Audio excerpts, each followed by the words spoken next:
ഈ റോഡാണ് നമുക്ക് ഉമ്മേദ്വാനിക്ക് പോകാനുള്ളത് കേട്ടോ. ഈ കാണുന്നത് ഉമ്മേദ് ഭവന്റെ ഒരു കവാടാണ് കണ്ടോ.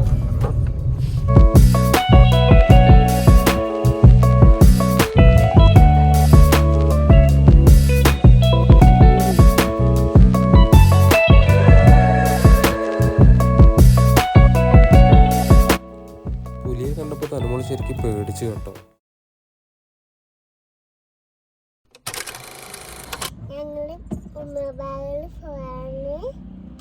ഹലോ ഫ്രണ്ട്സ്, നമ്മൾ ഇന്ന് കാണാൻ പോകുന്നത് ഉമ്മേദ് ഭവനാണ്. തനുമോളുണ്ട്, മിന്നുണ്ട്. അപ്പൊ നമുക്ക് യാത്ര തുടങ്ങാം.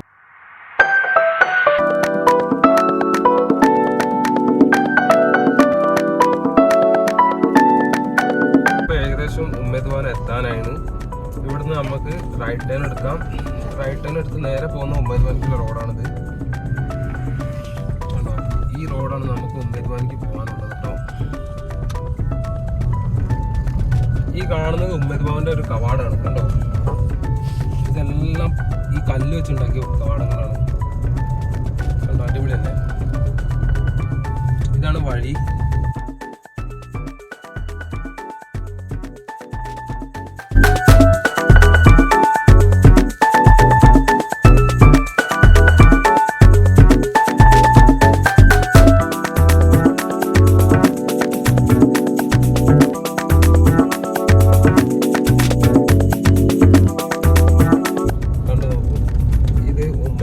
സൈഡിൽ നിന്നുള്ള വ്യൂ ആണ്.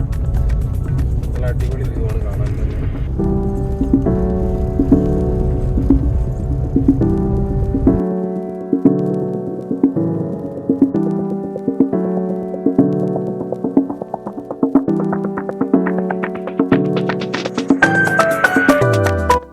ഇതിലൂടെയാണ് നമ്മളെ ഉമ്മേദ് ഭവനിക്കുള്ള എൻട്രി വരുന്നത്.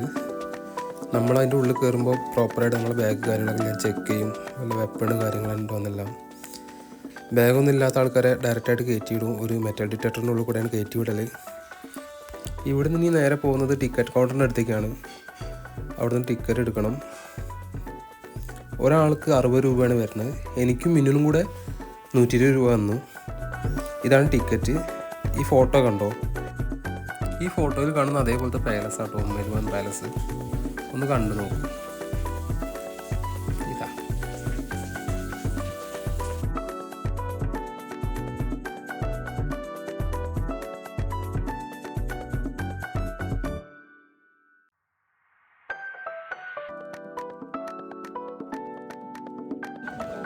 ഈ കാണുന്നതാണ് ഉമ്മേദ് ഭവൻ പാലസിലേക്കുള്ള മ്യൂസിയത്തിൻ്റെ എൻട്രി ഇവിടെ വരുന്നത്.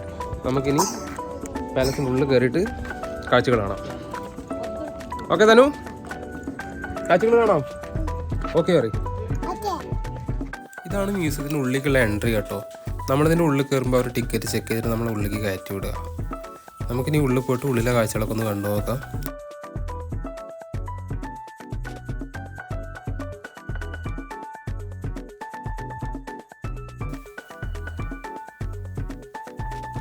ഇവിടെ കുറേ ഫോട്ടോ കാര്യങ്ങളെല്ലാം ഉണ്ട്. ഈ കാണുന്നൊരു പഴയ പെയിൻറ്റിങ് ആട്ടോ. ഇതൊരുപാട് പഴക്കമുള്ള പെയിൻറ്റിങ് ആണ്.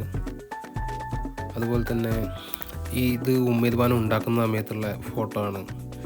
പിന്നെ ഇതതിൻ്റെ ഒരു മിനിയേച്ചർ ഉണ്ടാക്കി വെച്ചതാണ്. ഇത് കാണാൻ നല്ല ഭംഗിയില്ലേ. പിന്നെ ഇവിടെ കുറച്ച് ഹിസ്റ്ററി കാര്യങ്ങളെല്ലാം എഴുതി വെച്ചിട്ടുണ്ട്. ഈ കാണുന്നത് ഹിന്ദിയിലാണ്. അതുപോലെ തന്നെ ഇംഗ്ലീഷിലും ഉണ്ട് കേട്ടോ. ഇന്നൊരു വർക്കിംഗ് ഡേ ആയിട്ട് ഒരുപാട് പേര് ഇത് കാണാനുണ്ട് കേട്ടോ. സാധാരണ സൺഡേയിലൊക്കെയാണ് ഇത്ര തിരക്കുണ്ടാവല്. ഇന്ന് ഒരുപാട് പേരുണ്ട്. അതുപോലെ തന്നെ ഈ മുകളിൽ കാണുന്നതും പഴയ കാലത്തെ ഒരു പെയിൻറ്റിംഗ് ആണ്. ഒരുപാട് പഴക്കമുണ്ട്. അതിൻ്റെ ഹിസ്റ്ററി കാര്യങ്ങളെല്ലാം ഇവിടെ എഴുതി വെച്ചിട്ടുണ്ട്. നമ്മൾ ഗണ്ടാഗറിൻ്റെ ഒരു വീഡിയോ ചെയ്തില്ല, ഒരുപാട് കുറഞ്ഞ പൈസയ്ക്ക് കമ്മൽ വള എല്ലാം. പക്ഷെ ഇവിടെ കണ്ടോ 6250 രൂപയാണ് ഈ മാലയുടെ വില. എന്ത് പ്രൈസല്ലേ.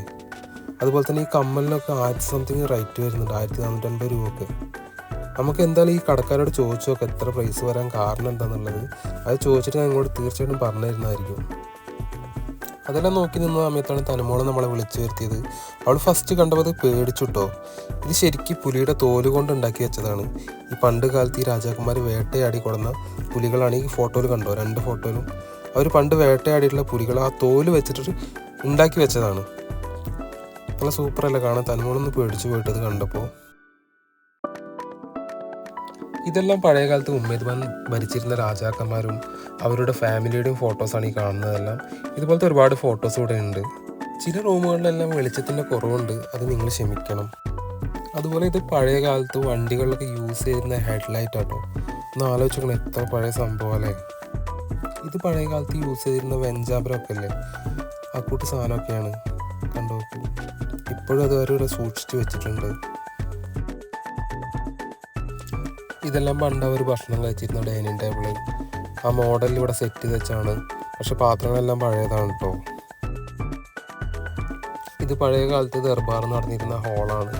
ദർബാർ മീൻസ് അവരുടെ പഴയ രാജാക്കന്മാരുടെ കോൺഫറൻസ് എല്ലാം അങ്ങനത്തെ ഒരു ഏരിയ ആണിത്. ഇതെല്ലാം ഒരു വുഡിൻ്റെ കൊണ്ട് അവർ കവർ ചെയ്ത് വെച്ചിട്ടുണ്ട്.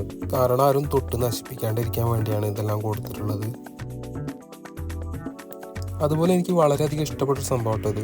ഇതൊരു മയിലിൻ്റെ രൂപം കൊത്തിവെച്ചാണ്. രാജസ്ഥാൻ പണ്ട് മുതലേ മാർബിളിൽ അറിയപ്പെടുന്ന സ്ഥലമാണല്ലോ. ഇത് ഫുള്ള് മാർബിൾ ഒറ്റ പീസിൽ ഉണ്ടാക്കിയ ഒരു മയിലാണ്. നല്ല ഭംഗിയില്ല കാണാൻ.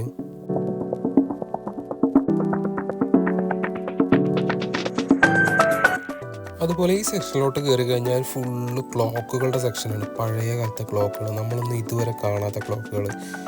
കണ്ടോ, ഒരുപാട് വെറൈറ്റി ക്ലോക്കുകൾ ഇവിടെ ഉണ്ട്.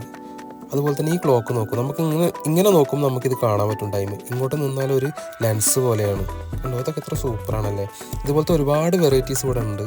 കണ്ടോ, എത്ര ഭംഗിയുള്ള ക്ലോക്കുകളാണ്. നമ്മളൊന്നും ഒരിക്കലും ഇതുപോലത്തെ ക്ലോക്കുകൾ കണ്ടിട്ടുണ്ടാവില്ല. ഇതെല്ലാം നമ്മുടെ പൂർവികന്മാരുടെ സമയത്തുള്ള ക്ലോക്കുകളാണ്. ഈ ചരിത്രമൊക്കെ പഠിക്കുന്ന കുട്ടികൾക്ക് ഒരുപാട് വന്ന് കാണാൻ പറ്റിയ സംഭവങ്ങളൊക്കെ ഉണ്ട് ഇവിടെ കേട്ടോ. പഴയ കാലത്ത് ഒരുപാട് കൊട്ടാരം, എല്ലാ സംഭവങ്ങളും. രാജസ്ഥാൻ മെയിനായിട്ട് ഒരുപാട് കൊട്ടാരങ്ങൾക്ക് പേര് കേട്ട സ്ഥലമാണ്. ഇതുകൊണ്ട് ഈ ക്ലോക്കുകളൊക്കെ നല്ല ഭംഗിയില്ല കാണാൻ. നമുക്ക് ഈ ക്ലോക്കുകളൊക്കെ ഒന്ന് കണ്ടു നോക്കാം.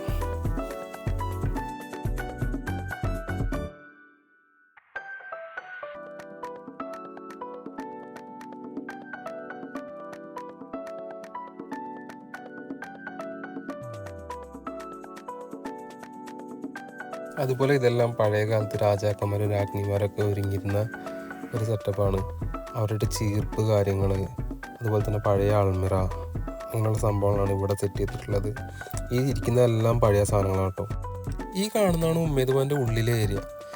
ഇവിടെ മുകളിലെല്ലാം നെറ്റ് ഇട്ട് വെച്ചിട്ടുണ്ട്, കാരണം പക്ഷികളൊന്നും ഉള്ളിലേക്ക് കയറാണ്ടിരിക്കാൻ വേണ്ടിയിട്ടാണ്. കണ്ട, ഇതെല്ലാം തീർത്തുള്ള ഒരു പ്രത്യേകതരം കല്ലുകൊണ്ടാണ്.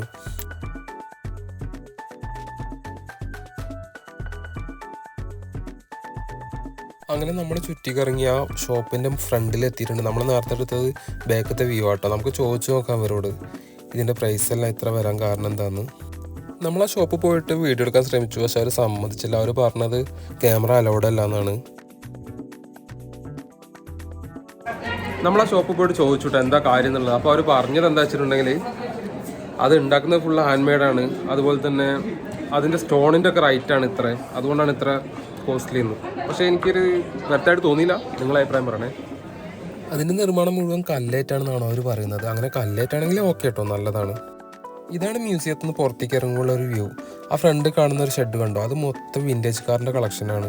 നല്ല പഴയ പഴയ കാറുകളുണ്ട്. അതുപോലെ തന്നെ ഇവിടേക്ക് നമുക്ക് അലോഡ് അല്ല കേട്ടോ. ഇതൊക്കെ റൂം ഇവിടെ ബുക്ക് ചെയ്ത് വരുന്ന ആൾക്കാർക്ക് മാത്രമേ കിട്ടുള്ളൂ. ഇവിടുത്തെ റൂമിൻ്റെ പ്രൈസൊക്കെ ഒരുപാട് കൂടുതലാണ്. നമുക്കൊന്നും ഉൾക്കൊള്ളാൻ കഴിയില്ല, കാരണം 35,000 രൂപയ്ക്കാണ് മിനിമം വരുന്നത്. ഇവിടേക്ക് നമുക്ക് എൻട്രി ഇല്ല. ഇനി നമുക്ക് ഇവിടുത്തെ വിൻറ്റേജ് കാറിൻ്റെ കളക്ഷനൊക്കെ ഒന്ന് കാണാൻ പോവാം. അവിടെ ഒരുപാട് കാറുകളൊക്കെ ഉണ്ട്. ആ പോകുന്ന വഴിയിലാണ് ഇതുപോലത്തെ ഒരു ഷോപ്പ് ഞങ്ങൾ കണ്ട്. അത് ഉള്ളിൽ കണ്ട അതേപോലത്തെ ഷോപ്പുകളാണ്. ഒരുപാട് പേര് ഇവിടെ പർച്ചേസ് ചെയ്യുന്നൊക്കെ ഉണ്ട് കേട്ടോ.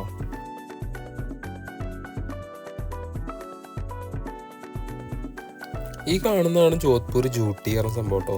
ഒരു ജോധ്പൂരിൻ്റെ ഒരു സ്പെഷ്യൽ ചെരുപ്പാണ്. ഈ കാണാൻ പോകുന്നതാണ് നമ്മുടെ വിൻറ്റേജ് കാറിൻ്റെ കളക്ഷൻസ്. നമുക്ക് പോയിട്ട് ഇനി അവിടുത്തെ വിൻറ്റേജ് കാറൊക്കെ കാണുമ്പോൾ തനുമോള് ഓടുകയാണ് കാറുകളൊക്കെ കാണാൻ വേണ്ടിയിട്ട് കേട്ടോ. നമ്മൾ കയറി ചെല്ലുമ്പോൾ ഇതാണ് ഉമ്മേദ് ഖാൻ്റെ വ്യൂ. നല്ല സൂപ്പർലി ഫ്രണ്ട് നല്ല സൂപ്പറാണ് കാണാൻ. ഈ കാണുന്ന വണ്ടി കണ്ടോ, ഇത് 1927 വണ്ടി കേട്ടോ. ഒരുപാട് പഴക്കം ചെന്ന വണ്ടിയാണ്. ഈ രാജകുടുംബത്തിൻ്റെയാണ്. അവർ നല്ല സൂപ്പറായിട്ട് എല്ലാ വണ്ടികളും എടുത്ത് വെച്ചിട്ടുണ്ട്. അതുപോലെ തന്നെ ഈ വണ്ടിയൊക്കെ കണ്ടോ, പഴയ വണ്ടികളാണ്. ഇതൊക്കെ ഒരുപാട് പഴക്കമുള്ള വണ്ടികളാണ്. കാരണം നമുക്ക് ഈ ഗ്ലാസ് ഇട്ടുകൊണ്ട് നമുക്ക് വ്യക്തമായിട്ട് കാണിക്കാൻ കഴിയുന്നില്ല. എന്നാലും മാക്സിമം എന്നെ കൊണ്ട് പറ്റുന്നത്ര ഞാൻ കാണിക്കാൻ ശ്രമിക്കാം കേട്ടോ. എത്രത്തോളം പറ്റും അത്രത്തോളം കാണിച്ചു തരാൻ നോക്കാം.